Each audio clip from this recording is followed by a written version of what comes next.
Performance Committee Forward Work Programme. Catherine, welcome.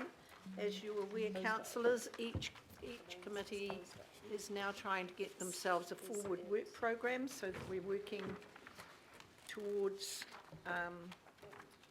issues that are important. So Catherine, we have this attachment. Do you want to make a few comments and then I'll open it for questions?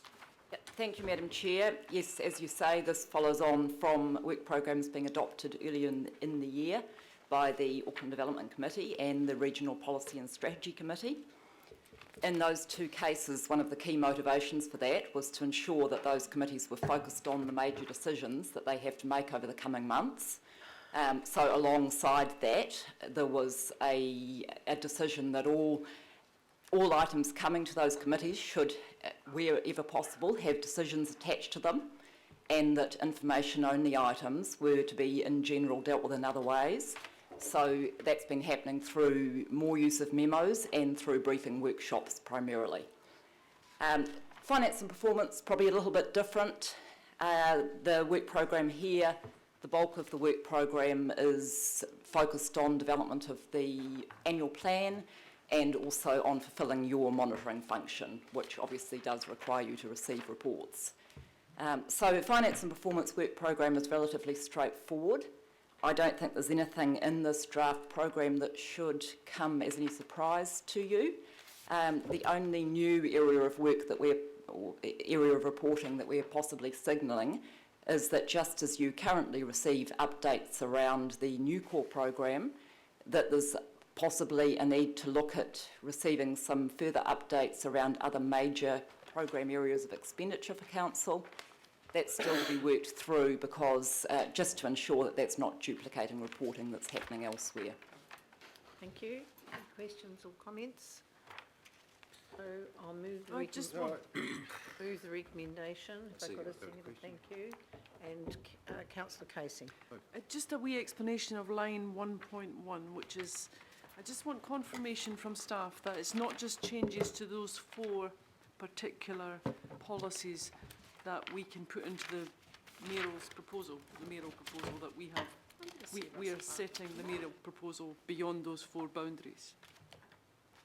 So through the chair, I'm probably not the best person to respond to that, so I might ask I think those are the 4 issues that were approved for the 2016-7 annual plan, which is what we're working on now.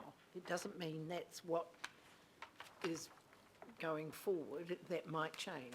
It's just that the way this reads, it says, if you look at column 3, the middle one, recommend changes for mayoral proposal. And that's what the workshops that we've been doing on the annual plan is about. My question is, it's not limited to that. Well, those were the issues that councillors came up with that they wanted to discuss. Yep, it's not limited to that, though. Well, that is the question I'm asking. Whoever can answer that, that would be great. well, maybe the chief executive. I mean, maybe the mayor, but he's not here. Well, we've. Through you, Madam Chair, if you remember the way that the Mayor's leadership of the 16-17 annual plan was constructed was to say that he wouldn't lead with an initial proposal and that we would discuss and debate amongst elected members what were the core things that you wanted to debate as part of the annual plan workshops, and those were the 4 things. But nobody can preclude an elected member from, you know, moving or proposing that other matters be considered. However, the staff will come back to you and say the work program and timetable is potentially already full. So you need to have regard for the practicality of being able to deal with other issues in addition to those, but there's nothing to prevent you from putting items on the table. Thank you. George, did you have a question? Yeah, on page 108, item 2.6, the Southern Initiative, you say it's going to be confirmed as to what the timing is. So what are you thinking there? What's the thinking? Through the chair, those were just two areas that were signalled where there was a feeling that possibly they might benefit from some oversight by this committee, but I think there's a lot to be worked through there before any decisions are made about that.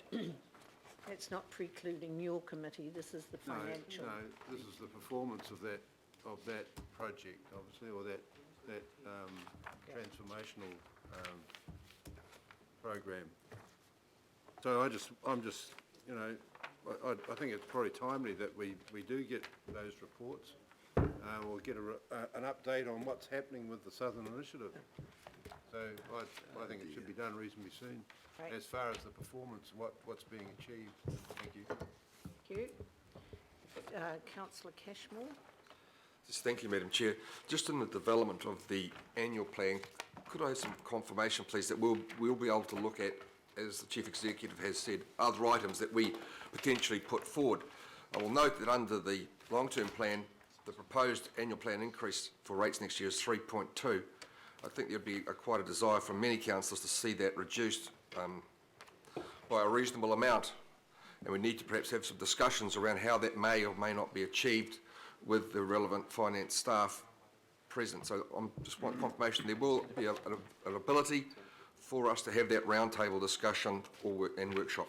I think anything to do with the annual plan, we will be having that discussion as part of the process. Councillor Cashmore? Yeah. Councillor Penrose? Yeah, just follow up from Councillor Wood there, Madam Chair, re the TSI. If Councillor Filipaina was here today, he'd say that he made a comment about an overview and an update from the TSI at one of the committees of the whole, so it's coming. Great, thank you. If there's no other comments or questions, I'll put that. All those in favour? Aye. Against? Carried. Thank you.